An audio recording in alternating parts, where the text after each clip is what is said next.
His children humiliated him after he pretended he had lost everything.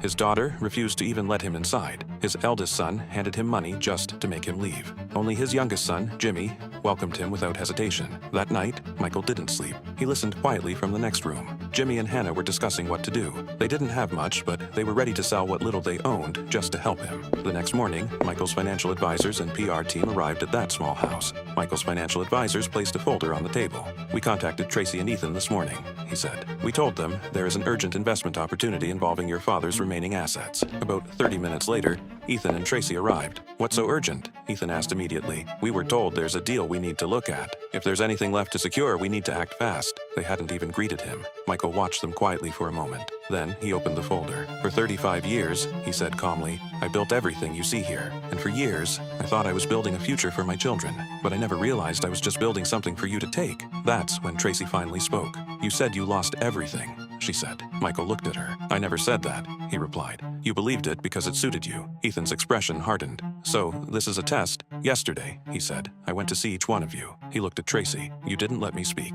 Then at Ethan. "You gave me money just to send me away." Then he turned to Jimmy. "You didn't ask for anything," Michael said. Jimmy shifted uncomfortably. "You're my father." Michael nodded slowly. "These documents transfer full control of my company and assets," he said. "Dad, I don't understand." "You don't need to," Michael replied. Ethan stepped forward. "Wait, what are you doing?" Tracy's voice sharpened. "This doesn't make sense. We should at least discuss this." Michael finally looked at both of them. "We already did," he said. "Yesterday." Jimmy looked down at the papers, still unsure. "I'm not like you," he said quietly. "I don't know business," Michael answered simply. "You know loyalty. That's worth more." "You're really going to do this?" Tracy asked. "Yes," Michael answered. Tracy reached into her bag and pulled out a gun. "Tracy, what are you doing?" Ethan whispered. "For 35 years," she said. "You built everything, and now you're giving it away?" Michael looked at her. Not afraid, just disappointed. "Put it down," Jimmy said, his voice shaking. "You chose him," she said quietly. "I chose the one who didn't need my money," Michael said. Then the worst thing happened. Shot echoed through the house. Michael collapsed to the ground.